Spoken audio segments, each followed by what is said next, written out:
Maybe you don't know. This time, this time, this time, this time, this time to build, this time to build, this time to build, this time to build, this time to build, this time to build, this time power, this time to build power, this time to build power, this time to build power.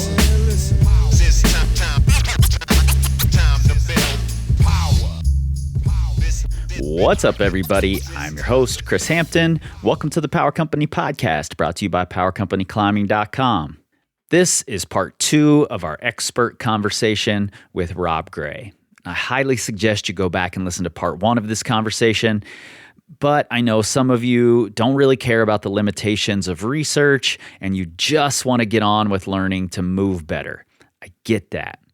But you'll do yourself a favor if you go back and listen to my explanation of a few terms that we'll be using in this episode that might be new to you. You can find those by going into the chapter section in your podcast app. In Apple and Spotify, you just scroll down from the Now Playing screen. Overcast, you swipe, and Pocket Casts, there's a separate tab. In any section in the chapters that's labeled Annotation is an explanation of a higher level concept that will help you out in this episode. Okay, this episode is a new format I'm going to be using this year, our expert series, talking with experts who are not directly tied to climbing, but in fields that we stand to learn a lot from. And I'll be breaking in periodically to explain things a little better or relate them back to climbing in a way that makes sense. So when you hear this sound, that's me breaking in for an annotation of some sort. Today's guest is Rob Gray. He's an associate professor at Arizona State University, host of the Perception and Action podcast, which you should absolutely listen to, and a skill acquisition specialist for the Boston Red Sox. He's also the author of 2 great books, How We Learn to Move and Learning to Optimize Movement. And in this episode, we're going to be talking about the main principles in his book, How We Learn to Move. For my money, Rob is one of the best at translating complex subjects into terminology we can all understand. And I've gotten to ask him a lot of questions over the past couple of years about how I can use his work to become a better climbing skills coach. And you're getting a lot of those answers right here. Let's get into it. I want to kind of give people a general idea of it here and talk about some of the challenges I've had in fitting this framework into a sport like climbing, and some of the joys of it, frankly. But to start, can you sort of give us a brief description of the 2 main theories of how we move, information processing and ecological dynamics? Yeah, so the information processing, a lot of people will all argue with me that I'm oversimplifying these, and there's variants. I'm asking you to oversimplify, so blame me. The idea is that in information processing is the idea that we kind of move by using kind of models in our head. Like, so when I look at a wall, there's not kind of enough information there for me to know how to climb. How to control my movements. I need to kind of predict and process information, and kind of program my movements. So another kind of key idea in the tradition is that I have these stored movement programs for different skills, and so one of the essential ideas in the information processing approach is I need to build up these programs through repetition. You need to learn the fundamental technique. And the alternative is, I lump into, I call the ecological approach, where we argue there's no one correct technique. Skill comes from self-organization, and it involves directly picking up and adapting your movements based on information from the environment. Now that's, we went back to the, skill acquisition is the idea I acquire models and knowledge. Whereas in the ecological approach, the idea is you learn to adapt and have this relationship with your environment. Um, that's kind of Yeah, the and as you're describing it, I can picture climbers who are listening being able to relate to both hmm methods here, and I think a lot of that comes from the language that we have hmm around it. Things like muscle memory, processing, memory in general, hmm um, and how we sort of think of it movement working, hmm almost like we're pulling things out of some metaphorical Rolodex, Yeah. and like, oh, this is how I do this move. In climbing in particular, we have names for these different techniques. I'm going that situation sets me up well for a heel hook or a toe hook or a drop knee or inside flag or whatever. We have all these names. hmm And by a byproduct of that is that we feel like we have this Rolodex hmm of movements that we, have programmed in, right? hmm So I think it's tricky to wrap our heads around the ecological side at first. Yeah. No, I totally understand that. And I think, the where we kind of start with challenging that idea is like bringing up the point you brought before, that conditions are never the same, right? Mhm. So do you have a role in your Rolodex for this move when it's windy, this move when the rock's slippery, this move? So you would need a Rolodex 500 miles this high, right? For every possible Right. variant of these things, right? So, and the Rolodex is the motor program idea, right? I have a motor Yep. program for this technique that I pull out of memory when I did. So and it another term you hear a lot is linear Mhm. pedagogy, right? So it's very I perceive the rock face, I decide which move to do, then I act by pulling that out of my memory. It's Right. kind of it all happens in a nice straight line flow. It's kind of the traditional, yeah. Um, yeah, I think part of the reason is because we're taught. That's the way we're taught, and we kind of have this metacognition about well, that's what's Mhm. going on. Um, but I think doesn't mean that's kind of the what's happening necessarily. Yeah, yeah. Yeah, I know you started on the information processing side of things, like you hmm just said. That's sort of how we learn, or how we learn about it. And something caused you to switch, and I'm curious what. Yeah, it was really the application, right? So I was doing kind of a lot of this research and I was, testing these ideas. I was developing, what I did for example, in baseball batting, I developed kind of this internal model of how batters predict what the pitch was going to be, right? They, based on the count and the situation and all these, what the pitcher was doing, and then I realized that if you had this internal Rolodex of all these different techniques, how do you actually use that to move the body parts to get that technique to work, Mhm. right? So once you start to think, how do you actually use this? And because I needed to know that, like, so how do I actually use this to move the bat or climb? Once you start thinking about that, it began to fall apart to me. I really realized that saying that I have a Rolodex of moves really doesn't accomplish anything, right? It doesn't Mhm. explain me how I actually control the movement. It's just saying I have, it's just kind of descriptive, really. So once I wanted to understand how the actual movement was controlled and be able to help people improve that, it kind of I didn't really have a lot of value for me. I didn't see the value. Sure. Yeah. Yeah, I was definitely on the information processing side of Mhm. things, but more in a metaphoric sense. Yeah. I don't know that I ever saw it as this rigid idea of we're actually processing all of these things in real Mhm. time. It's just the way I talked about it. It's what my language was. Yeah, yeah, for sure. And over time, through reading your book, listening to your podcast, and digging into this theory, I've realized that my methods all along, even though my language was more information processing, my methods were far more on the ecological side and the constraints led approach. Mhm. Um, are there ways, and what are the important ways that the coaching methods differ for the two approaches? Yeah, that's there's a couple, the one is, the idea that you can kind of build the programs out of context, right? So I could build you the program for a certain climbing technique, like on a simple ladder, right? Yeah. Because I just need you to do the right body movements, the right pattern and I am going to tell you all the details of that. And then, so sometimes we call this decomposition. I can take the skill out of the environment, train the fundamentals or the technique, and then put it back in when you're on the rock face, and you'll be able to pull that program out and do it. Right. That's kind of one of the main ways. And the information processing approach is basically the idea that your brain, kind of from the top down, is controlling everything that's going on, kind of like a puppet. It's telling you need to extend your arm this much, you need to do this.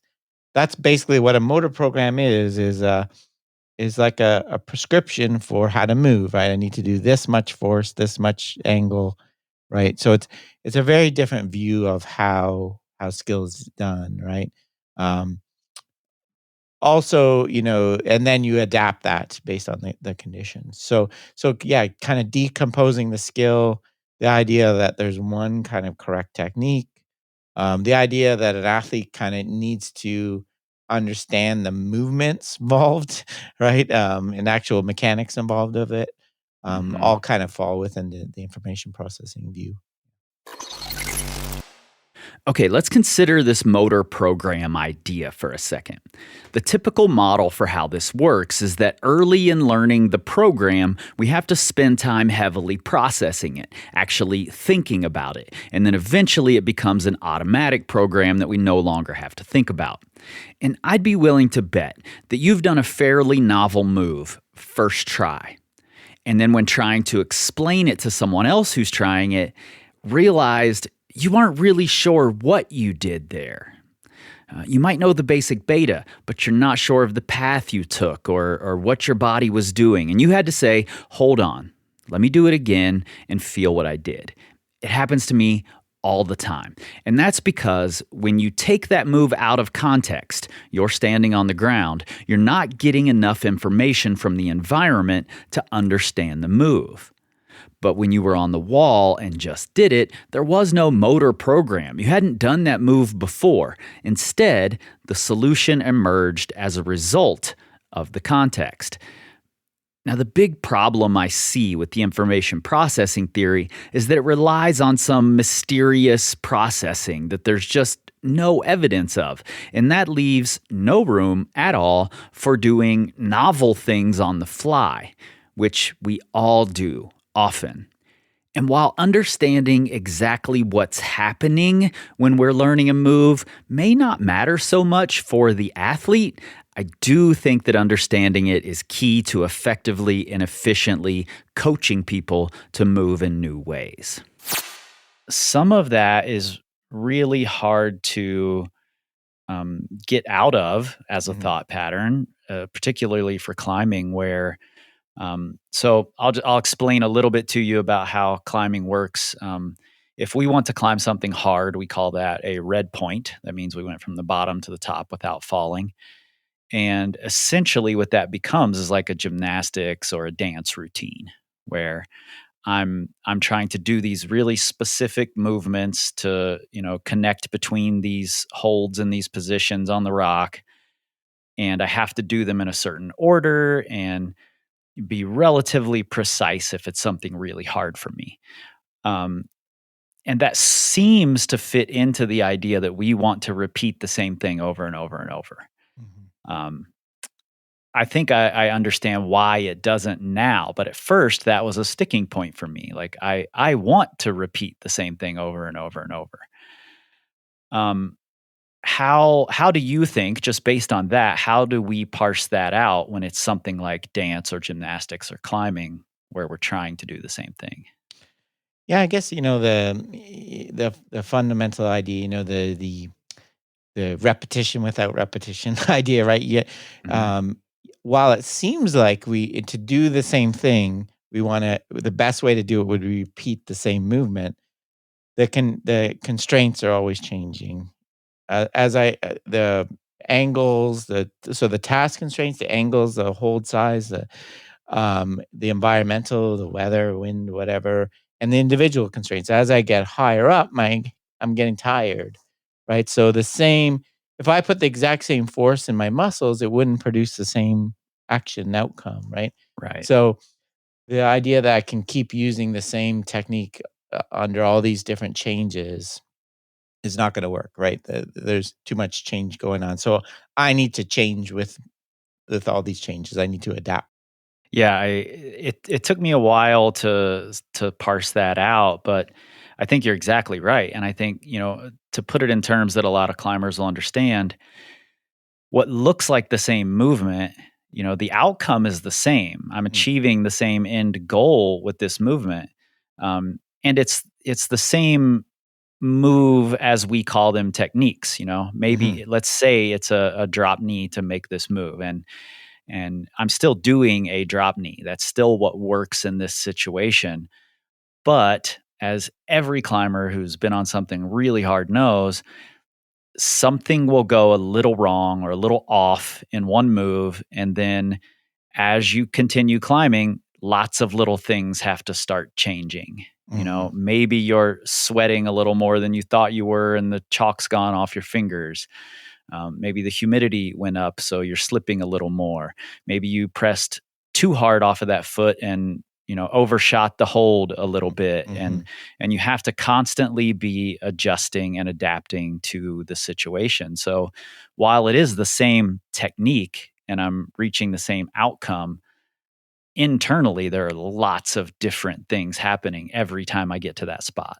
Yeah. So there's going to be, there's some similarities. Obviously, every time you do the same Yeah. kind of thing, that's why we can classify the things. But the idea, or else we wouldn't have climbing and baseball, right? They'd be all the, Right. we hitting and climbing would be.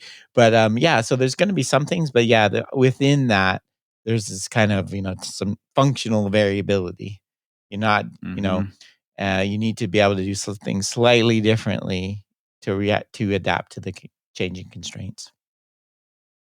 Yeah, I think one of the brilliant things about climbing, and I've seen lots of coaches actually try to get away from this, which I think is a mistake, is that oftentimes the way we're practicing climbing looks a lot like climbing. It's really hard to take us out of that environment because our climbing gyms are pretty similar to what we're trying to achieve outdoors or in competitions. And I think as a result of we need to make this as study like as possible. We need to remove the variables. We start to pull climbers out of the actual environment in order to train them and to help them practice and have them doing things like in soccer. One of the things you harp on a lot is dribbling around cones. We do the climbing equivalent of that pretty often with young climbers. And I think that's a mistake when it's so easy to just put them on the wall in different scenarios. All right, let's explain some things here. We mentioned the popular drill for soccer of dribbling around cones. I bet a lot of you have done this. Theoretically, that promotes better ball handling and agility. The problem here is that skills like agility and ball handling are functional and driven by information from the environment. But they're not being practiced that way in this case. There's no information from the environment to react to, no decision-making for the athlete. And not to mention, the players are always looking down at cones when dribbling around them. And this isn't what we want them doing in the game. There are better ways that are more representative of what happens in the real world.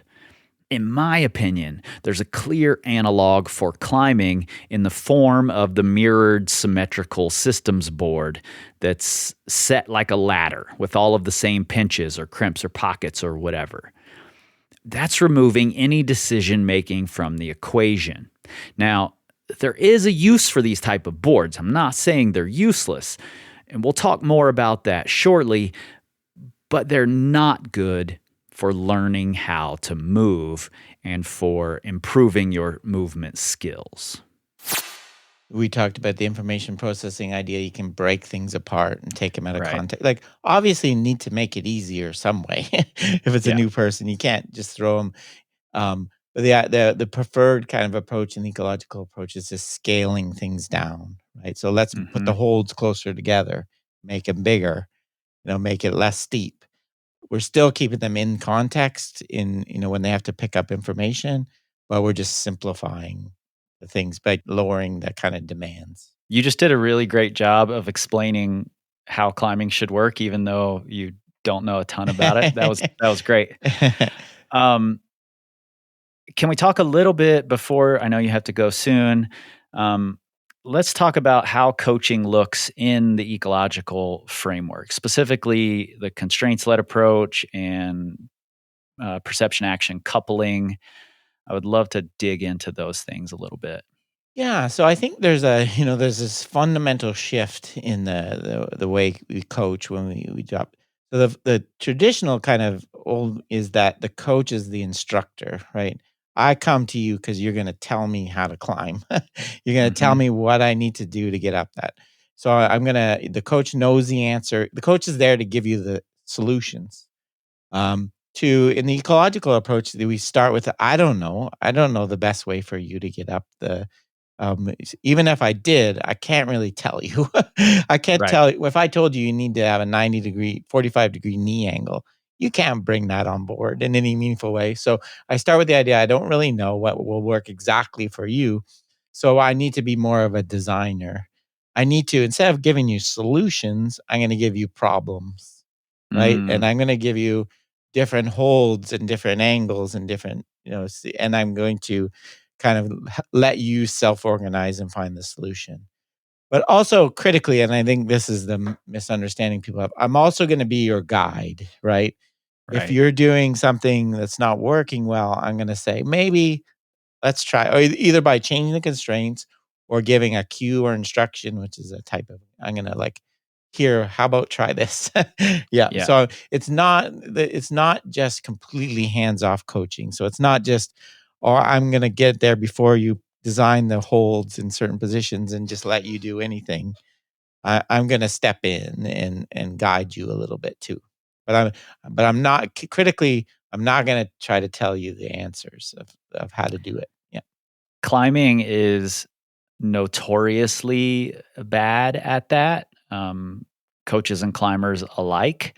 We call it beta when there's a specific movement that will work in this scenario. And I very often see coaches talking to their athletes and just giving beta, just Mhm. saying, "Oh, put your foot there, do this with your hips," and just handing out the answers to the climbers instead of creating some constraint that's going to help them find that position on their own. Yeah. Yeah. Randy Sullivan, who's my colleague in baseball, I just was at the conference. He calls it twit coaching. Twit coaching. Tell the athlete what to do, watch them do it, inform them what they did wrong, and tell them again. He says he's a reformed twit coach. Yeah, yeah, it is very, it is. Yeah, it's funny because every sport I talk with and everything says our sport's terrible for this. We do it. Yeah, everyone thinks their sport is the worst for. Yeah, but it's true. My kids are taking tennis now, and oh my god, I have to bite my tongue but while they spend 25 minutes on working on forehands into empty court. With get your hand higher, okay. Yeah. And then they want to play in a tournament and they struggle because they don't know how to win a point.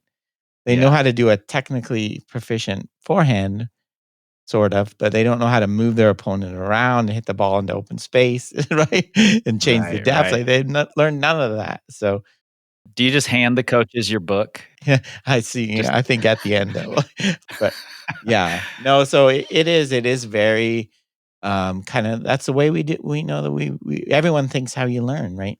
Um, Mhm. someone has to tell you how to do it, and then you keep repeating it until you get it down, and then you get you know Yeah, something I realized when I was creating this coaching course just recently is even though my methods have been largely on the ecological side of things for a long time, I would always ask people, other coaches, when I was doing workshops, when is it okay to give beta? There are some scenarios where you're going to have to give beta. When is it? And every time it would come up, well, what if they've never seen that technique before? They've never heard of that technique before. If it's a drop knee, for instance, they don't know what a drop knee is. So I have to tell them, here's what a drop knee is. This is where it works. And I would always agree, like, yeah, if they don't know what it is, they can't know. But in reality, I can put constraints in place that put them into that position, that help them find that as the solution for this problem that I'm handing them. Because that's what happened the first time. The first person to do a drop knee didn't know what a drop knee was. It wasn't even Mhm. named that at that time. Yes, So good it point. wasn't a thing. Really quick here, I wanted to give you an example that you'll all likely understand.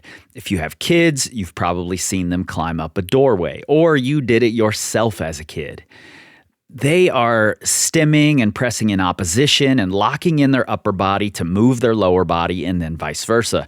Nobody told them how to do that or what those techniques were called. And if you watch as they get taller and the doorway size doesn't change, the stemming gets harder and harder as their legs get longer, and a new solution will emerge. They'll drop a knee in to get a better angle between the bottom of their foot and the door frame. I've been watching my 18-month-old learn to mantle onto the couch or the bed or different chairs, and I didn't tell her it was called a mantle or a heel hook, but she's doing textbook versions of them. When she doesn't have a side pull available, like inside of a couch cushion, she flips her hand and pushes exactly how a book would teach you to mantle. But nobody had to give her explicit instructions that were named heel hook or mantle or drop knee in the case of climbing up a door frame. Those solutions emerged as a result of the changing constraints in the environment. Yeah.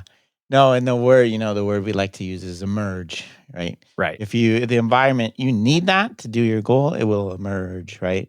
And maybe not always, and maybe not maybe not quickly, but I would much rather, instead of spending like all this time preloading this fundamental and then letting Right. you climb, put you on the constraint that kind of invites that, and if then you'll see that. I'm sure you've seen it. It will just emerge on its own, or if it doesn't, then you can start helping with a instruction or a different constraint or something.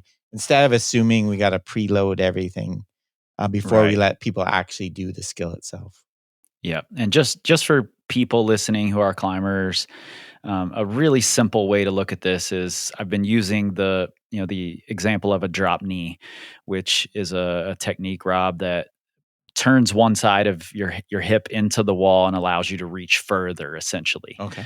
Um, and a good constraint to put into place is just, you have these holds to work with. You have to keep your arms straight, and I want you to try to reach further. Hmm. And pretty simply, the climber will figure out how to turn that hip in so that they can reach further. So that's a really simple way to get them to do it, instead of saying, oh, well, do this. That's going to Hmm. allow you to reach further. Now, I wish I'd used a better example here, but it is what it is. I'm not saying that straight arms is some kind of rule in climbing. That's silly. You can't show me a single climbing video where climbers don't bend their arms. We need to throw that rule out entirely.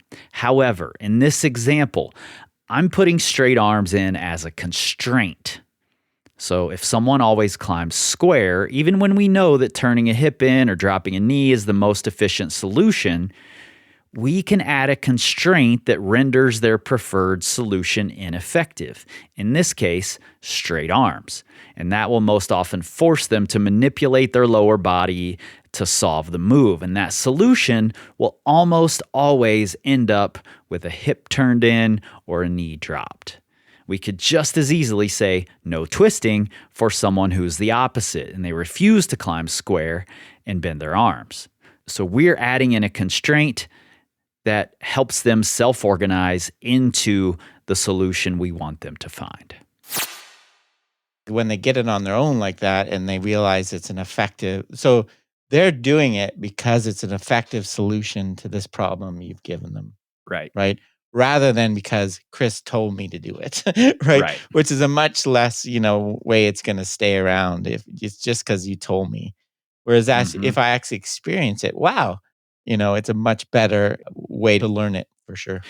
Let's talk a little about perception action coupling. Your podcast is the Perception and Action Podcast. When I first started listening, I wasn't even sure what that meant, but now it's definitely one of my fundamental beliefs. One of the big principles that I look for in my coaching. Mhm.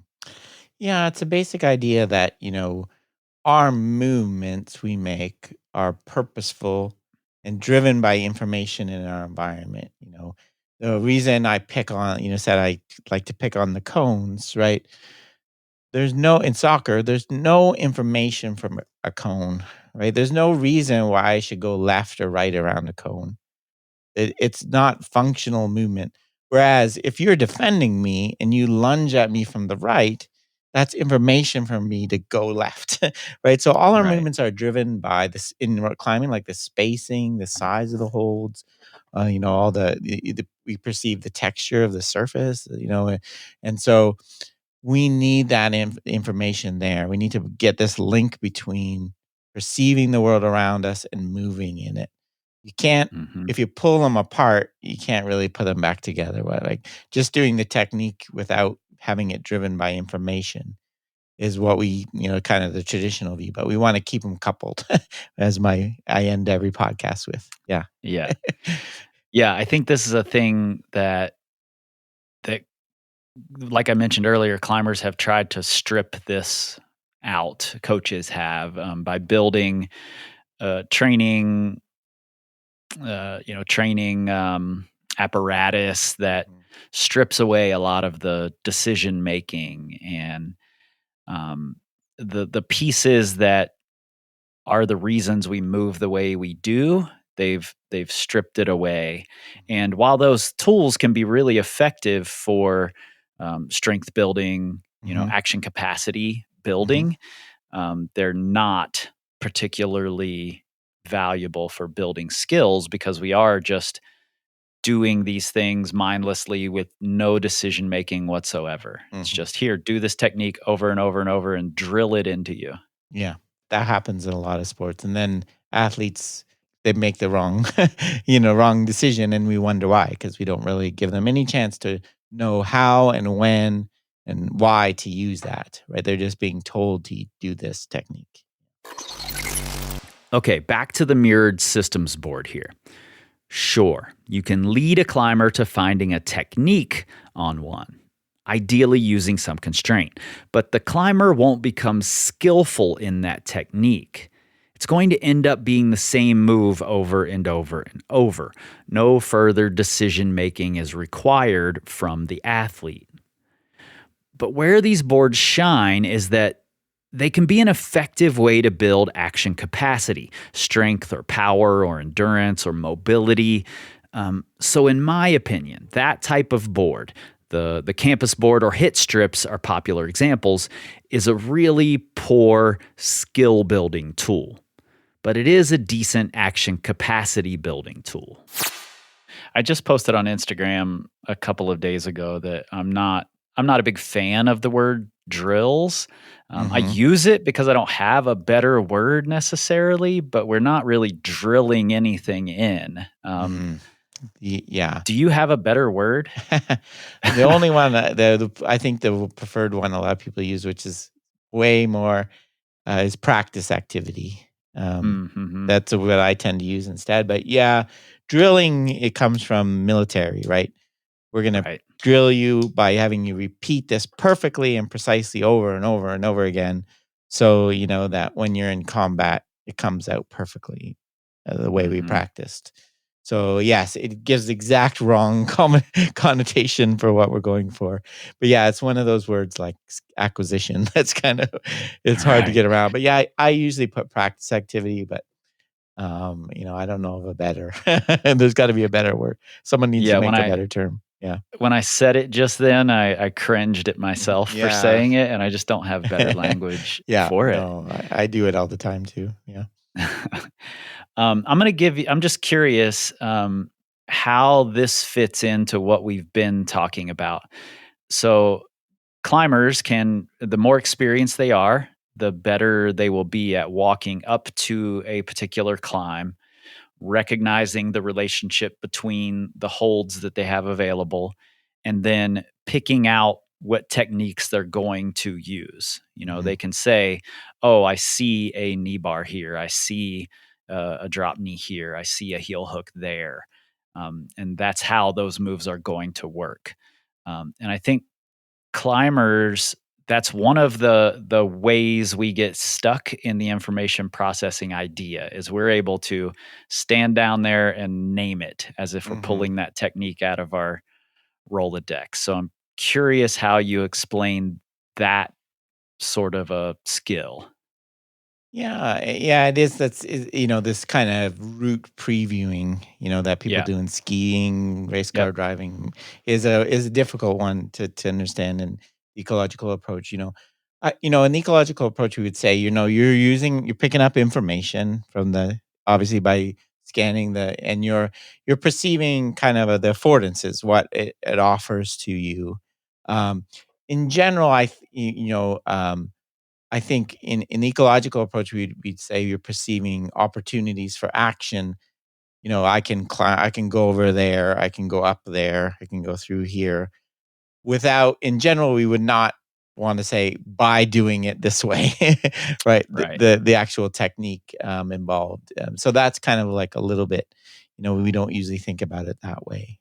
Yeah. I think that's where we get stuck is Yeah, that's sort of the paradigm we're operating under. yeah. We So you've kind of created your own action class that your own, so this affords this kind of movement, Mhm. and the same, as this ball affords hitting this direction, this ball affords, so I think it's similar, just kind of a different way of describing it. Now, this can be confusing. I'm not mad at the fact that we have names for techniques. It gives us a way to communicate about them. And frankly, it's just fun to talk that way. And we can see these techniques while standing on the ground because we recognize the patterns that afford us the opportunities to use that particular technique.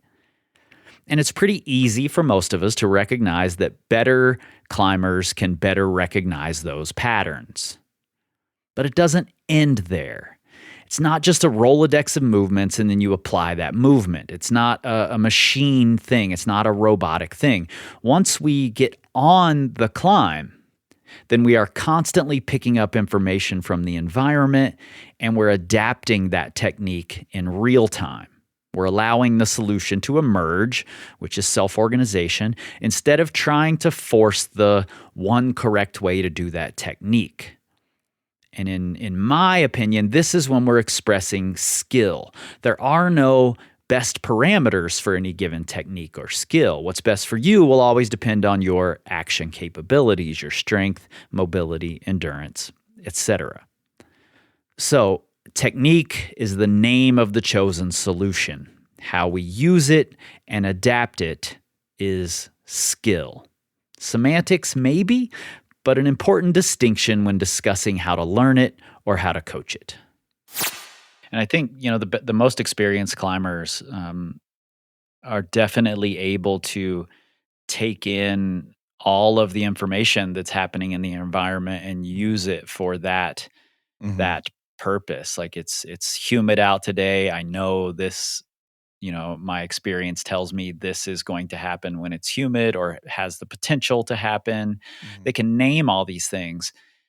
But that doesn't mean that once they get up there, they're actually going to use them. Yeah, I sure. know a lot of climbers who make a plan and then get on the wall and they they just do something different on the fly because Yeah. that's what the situation afforded them.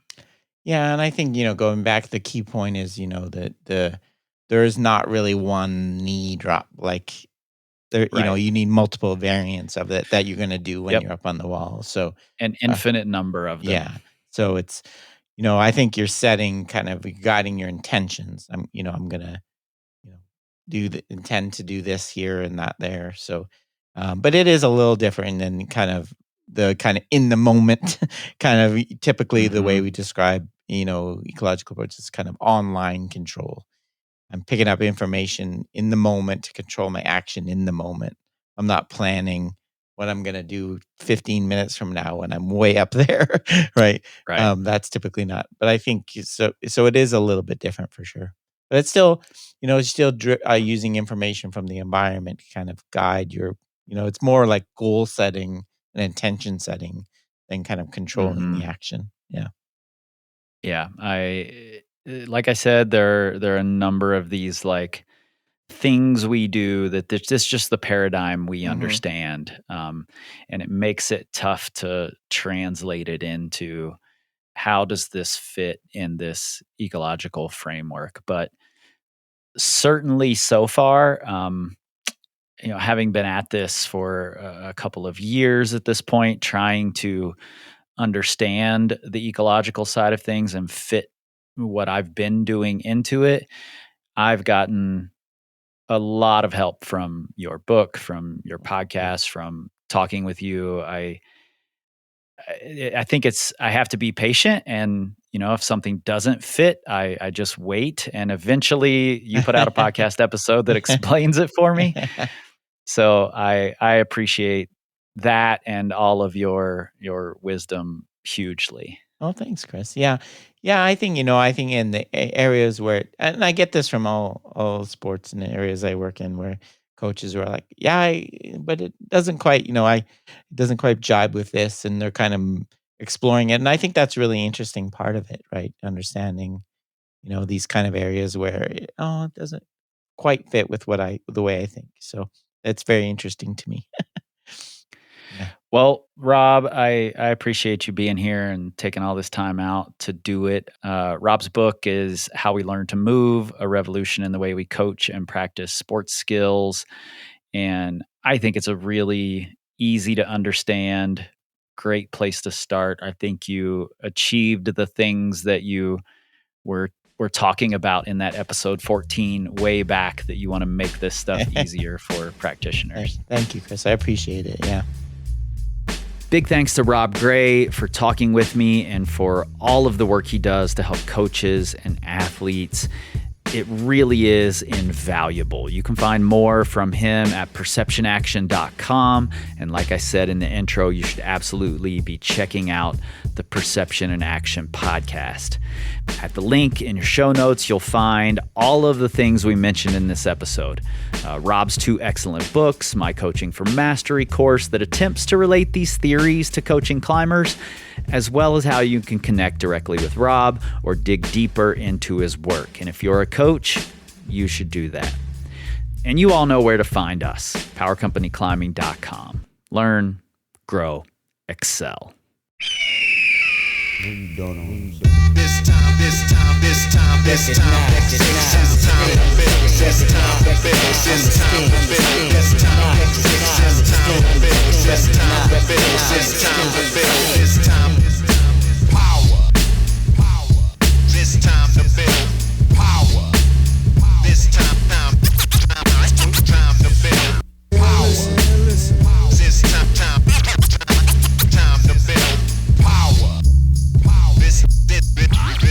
this time to build power.